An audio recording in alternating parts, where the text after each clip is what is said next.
Viewers அனைவருக்கும் வணக்கம். இது நம்ம சேனல் க்ரோ எக்ஸ்பர்ட். இன்னைக்கான மார்க்கெட் அப்டேட் பற்றி தான் இந்த வீடியோவில் பார்க்க போகிறோம். மார்க்கெட் இன்னைக்கு வந்து பாசிட்டிவாக இருந்துச்சு.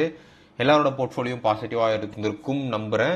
ஸோ ரைட் டைமில் மார்க்கெட் ப்ரெஷரில் இருக்கிறப்ப ஸ்டாக்ஸை ரைட்டான ஸ்டாக்கை கன்சிடர் பண்ண எல்லாருக்குமே இன்னைக்கு குஷி கொண்டாட்டமாக தான் இருந்திருக்கும்.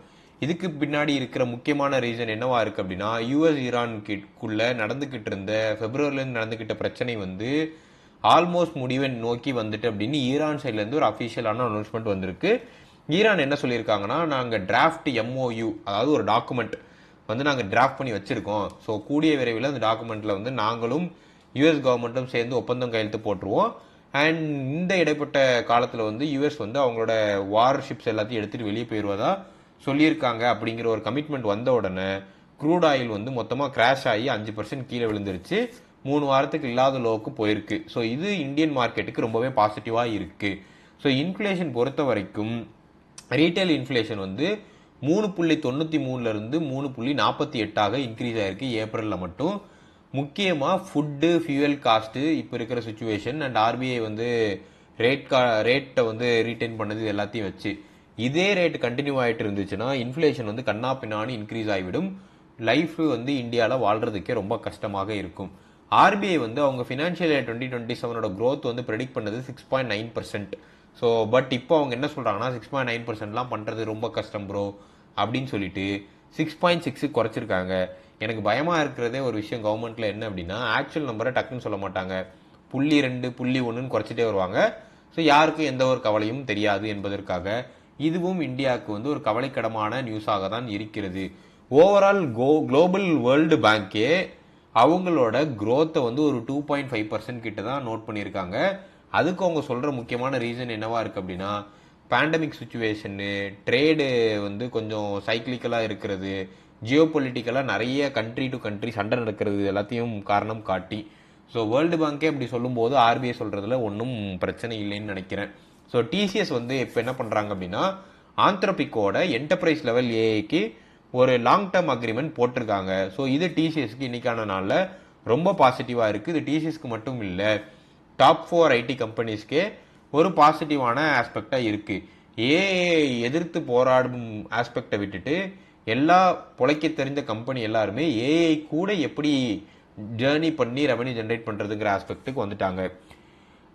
ஐடா அப்படிங்கிற ஒரு பர்டிகுலர் அபுதாபி பேஸ்ட் கம்பெனி வந்து அவங்க லென்ஸ்கார்ட் மேலே வச்சிருந்த 2.3% ஆஃப் ஷேர்ஸை வந்து கட் டவுன் பண்ணியிருந்திருக்காங்க. அதுக்கு பின்னாடி இருக்க ரீசன் என்னவா இருக்குது அப்படின்னா, அவங்க கரெக்டாக அவங்களோட லாக்கிங் பீரியட், அதாவது ஐபிஓ லாக்கிங் பீரியட் முடிஞ்சோன்னே 2.3% ஆஃப் ஷேர்ஸ் ஆஃப் லென்ஸ்கார்ட்டை வந்து பிளாக் டீலில் விற்றுருக்காங்க. மியூச்சுவல் ஃபண்ட் அதை அப்சர்வ் பண்ணியிருக்காங்க. இப்போதைக்கு லென்ஸ்கார்ட் ஷேர்ஸ் வந்து கொஞ்சம் ப்ரெஷரில் இருக்குது. ஒரு அட்ராக்டிவான நம்பர் வந்தால் கன்சிடர் பண்ணலான்னு சொல்லிட்டு என்னோட விஷ்லிஸ்ட்டில் ஆட் பண்ணி வச்சுருக்கேன். எனக்கு அது ஒரு ஸ்ட்ராங்கான பிராண்டாக ஃபீல் ஆகுது.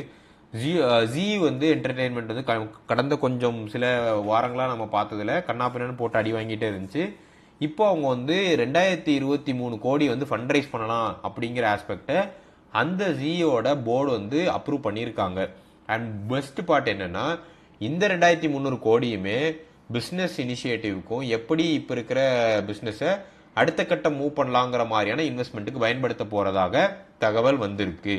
ஏர்டெல் வந்து அவங்களோட 5G நெட்ஒர்க்கோட ஸ்ட்ரென்த்தை வந்து அப்பர் நார்த் இந்தியா சைடில் வந்து இன்க்ரீஸ் பண்ணுறதுக்கான பிளானில் வந்துட்டாங்க. ஆல்மோஸ்ட் 2900க்கு மேற்பட்ட 5G சைட்ஸ் வந்து 77 டிஸ்ட்ரிக்ஸில் இன் 1 இயரில் Punjab, Haryana, Himachal Pradesh and Jammu and Kashmir area போன்ற இடங்களில் டீபன் பண்ணுறதுக்கான பிளான் இருக்குது. அவங்க கஸ்டமர் பேஸை இன்னும் இன்க்ரீஸ் பண்ணி பிடிக்கிறதுக்கான ஆக்ஷனில் இறங்கிட்டாங்க. இது பாரதி ஏர்டெலுக்கு கொஞ்சம் பெட்டரான நியூஸாக இருக்குது. கனரா பேங்க்கும் யூகோ பேங்க்குமே லெண்டிங் ரேட்டை கொஞ்சம் இன்க்ரீஸ் பண்ணியிருக்காங்க. கனரா பேங்க் பொறுத்த வரைக்கும் 0.05% கிட்ட இன்க்ரீஸ் பண்ணியிருக்காங்க. அண்ட் யூகோ பேங்க் பொறுத்த வரைக்கும் 0.15% கிட்ட இன்க்ரீஸ் பண்ணியிருக்காங்க. இது கடன் வாங்கின நம்மள மாதிரியான ஆட்களுக்கு கொஞ்சம் கடினமாக இருக்கும். பட் கடன் கொடுத்த பேங்க்குக்கு இது பாசிட்டிவாக இருக்குது. ஸோ நீங்கள் அந்த பேங்க்கோட ஷேர்ஸ் ஹோல்ட் பண்ணியிருந்தீங்கன்னா உங்களுக்கு பாசிட்டிவாக இருக்கும். அந்த பேங்க்கில் நீங்கள் கடன் வாங்கியிருந்தீங்கன்னா இது உங்களுக்கு ஒரு நெகட்டிவான நியூஸ். பவர் கிரிட் பொறுத்த வரைக்கும் 485 கோடிக்கான கேபெக்ஸ் அப்ரூவல் கிடச்சிருக்கு. அவங்களோட ஃபியூச்சர் டெக்னாலஜி அப்கிரேட் பண்ணுறதுக்கும் அப்புறம் நிறைய அசட்ஸை திருப்பி இன்க்ரிமெண்டலாக இம்ப்ரூவ் பண்ணுறதுக்கும் இந்த காசை இன்வெஸ்ட் பண்ண போகிறதாக பிளான் இருக்குது. இது பவர் கிரிட்டில் வந்து ஸ்டெபிலிட்டியான க்ரோத் இருக்குங்கிற எக்ஸ்பெக்டேஷன்ஸ் நிறைய பேருக்கு எடுத்துகிட்டு வருது. ஓவரால் மார்க்கெட் வந்து ஆல்ரெடி சொல்லியிருந்தேன் பாசிட்டிவாக 461 பாயிண்ட் கிட்ட முன்னேறி போயிருக்கு. சென்செக்ஸ் மட்டும் 1695 பாயிண்ட் இன்னைக்கான நாள் இன்க்ரீஸ் ஆயிருக்கு. மார்க்கெட் கண்ணாப்பின்னு அடிச்சு புல்லிஷ் ஆயிருக்கு because of crude oil crash ஆனதுனால மட்டுமே. பேங்கை பொறுத்த வரைக்கும் நிஃப்டி வந்து 3% அட்வான்ஸ் ஆயிருக்கு. குறிப்பாக HDFC பேங்க் 3.7% கிட்ட ரன் ஆயிருந்துச்சு. நான் HDFC பேங்கை நெகட்டிவ்ல வாங்கி போட்டேன். இப்போ கொஞ்சமாக ஒளி தெரியுது. ஃபினான்ஷியல்ஸ் அண்ட் NBC பொறுத்த வரைக்கும் Shriram finance 8.1%, Bajaj finance 5.6% increase ஆயிருக்கு. கேபிட்டல் ஃபினான்ஸில் Larsen and Toubro capital goods பொறுத்த வரைக்கும் L&T 4.8% Appu. Auto and aviation பொறுத்த வரைக்கும் டாடா மோட்டர்ஸ் 4%, இண்டிகோ 4.5% அப்பு. ஐடி மட்டும் டிக்ளைன் ஆயிருக்கு. அதில் குறிப்பாக tech Mahindra -2.1%.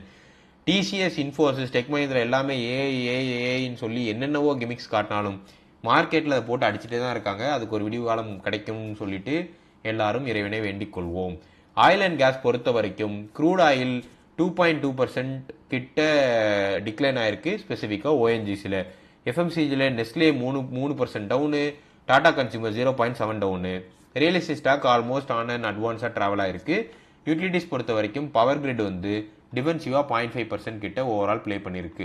Top movers of day Shriram finance, Bajaj finance, L&T, IndiGo, Tata motors PV, Titan, Eternal, HDFC bank. Top losers பொறுத்த வரைக்கும் Nestle India, ONGC, Tech Mahindra, SBI life, Tata consumers, power grid, Bajaj auto. So நான் already சொல்லியிருந்தேன் indigo பொறுத்த வரைக்கும் crude oil price பீக்கில் இருக்கும்போது வாங்கியிருந்த அனைவருக்கும் இன்னைக்கான நாளில் ஒரு 5% இன்க்ரீஸ் ஆகி கொண்டாட்டம் நடந்திருக்கும். So stocks to accumulate at right time. TCS இன்னும் கன்சிடரபிள் ப்ரைஸில் இருக்குது. HDFC நான் திரும்ப சொல்லிகிட்டே இருக்கேன், அருமையான ப்ரைஸில் இருக்குது. 700 and something கிட்ட ட்ரேட் ஆகிட்டு இருக்கு. இந்த ப்ரைஸ் வந்து இப்போ இருக்கிற சுச்சுவேஷனில் என்ட்ராங்க. நம்ம அந்த நண்பர் ஒருத்தர் கமெண்ட் போட்டிருந்தாரு, 700 ரூபாய் கீழே வந்துச்சுன்னா கன்சிடர் பண்ணலான்னு இருக்கேன்னு சொல்லிட்டு. அது ஒரு நல்ல முடிவு தான் என்னை பொறுத்த வரைக்கும். பட் இப்போ இருக்கிற ப்ரைஸில் கொஞ்சமாக SIP பண்ணுங்கள். 700 ரூபா கீழே போச்சுன்னா கொஞ்சம் ஜாஸ்தியாக பர்ச்சேஸ் பண்ணி வச்சுக்கோங்க. அது கொஞ்சம் பெட்டராக இருக்கும். டிசிஎஸ் நிறைய ஆக்ஷன்ஸ் வந்து இப்போ ஏஏக்குள்ள மூவ் பண்ணிட்டு இருக்காங்க. ஒரு 2 years கழிச்சு இந்த ஸ்டாக் வந்து மீண்டும் வந்து ஒரு 4,000-5,000 ருபீஸ் போயிடும். L&T ஆல்ரெடி சொல்லியிருந்தேன், இப்போ இருக்கிற ப்ரைஸில் வந்து கொஞ்சம் ஜாஸ்தியாக இருக்குது. வாட்ச் பண்ணி அக்யூமுலேட் பண்ணுங்கள். பாரதி ஏர்டெல் பொறுத்த வரைக்கும் அக்யூமுலேஷன் லென்ஸ்க்குள்ளே நம்ம போகலாமான்னு பார்க்கணும். ஏன்னா இப்போதைக்கு PE வந்து கொஞ்சம் ஜாஸ்தியாக இருக்குது. பட் வந்து இது ஒரு எய்தர் ஏர்டெல் இல்லை ஜியோ மட்டும் தான் ப்ரிடாமினண்ட்டாக இருக்கிறதுனால அவங்களோட ஓவரால் பிஸ்னஸ் சேல்ஸ் வால்யூம் கூடுறதுக்கான வாய்ப்பு இருக்குது. இப்போ நார்த் இந்தியா எக்ஸ்பென்ஷனை ஒட்டி. லென்ஸ்கார்ட் சொல்யூஷன், ஜி என்டர்டெயின்மெண்ட், இது ரெண்டுத்தையுமே நான் வாட்ச் லிஸ்ட்டில் வச்சுருக்கேன். ஸ்மால் கேப் கம்பெனியில் ஹொனாசா கன்சியூமர் அப்படிங்கிற ஒரு கம்பெனி இப்போ கரண்ட்டாக PE 66 கிட்டே ட்ரேட் ஆகிட்டு இருக்குன்னு நினைக்கிறேன். இந்த கம்பெனி என்னோட வாட்ச் லிஸ்ட்டில் இருக்குது.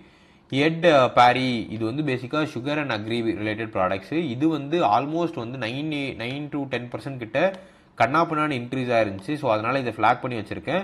அண்ட் நிறைய அனலிஸ்ட் வந்து இதை ஃபோர்காஸ்ட் பண்ணுறது 12 மாதத்தில் அப்சைட் டார்கெட் தான் ஜாஸ்தி வச்சுருக்காங்க. பட் ரிஸ்க் பாயிண்ட் ஆஃப் வியூவில் அக்ரி எல்லாமே சைக்கிளிக்கல் எக்ஸ்போஜராக இருக்குது. கொஞ்சம் வெயிட் பண்ணி பார்த்து ரைட்டான வேல்யூவேஷனில் கன்சிடர் பண்ணலாம். காஷியஸாக நம்ம அணுக வேண்டிய ஸ்டாக், காஷியஸ்னால் உள்ளே போகக்கூடாதுன்னு சொல்ல காஷியாக அணுக வேண்டிய ஸ்டாக் ஓஎன்ஜிசி. ஸோ இப்போ க்ரூட் ஆயில் ப்ரைஸ் வந்து டிக்ரீஸ் ஆகுது, கிராஷ் ஆகுது. ஸோ கொஞ்சம் வெயிட் பண்ணி பார்த்து நம்ம இதை கன்சிடர் பண்ணலாம். நெகட்டிவாக போகிறதுக்கான வாய்ப்புகள் ஜாஸ்தியாகவே இருக்குது. Nestle India -3.2%. டாப் லூசர்ஸ் இன்னைக்கான நாளில். பட் வேல்யூவேஷன் ரிஸ்க் மட்டும் தான் இருக்குது. மற்றபடி company fundamentally strong. Tech Mahindra, Bajaj Auto. Tech Mahindra valuation point of வியூவில் கொஞ்சம் ஜாஸ்தி. பஜாஜ் ஆட்டோ இன்னைக்கான நாளில் விழுந்திருக்கு. வேல்யூவேஷன் பாயிண்ட் ஆஃப் வியூவில் கொஞ்சம் ஜாஸ்தியாக இருக்குது. Tata consumers, SBI life insurance, அதுவுமே கொஞ்சம் வெயிட் பண்ணி பார்க்கணும். வோடாஃபோன் பொறுத்த வரைக்கும் ஒரு சைக்கிளிக்கல் ஸ்விங் எடுக்கலாமா அப்படின்னு சொல்லிட்டு நான் வெயிட் பண்ணிட்டு இருக்கேன்.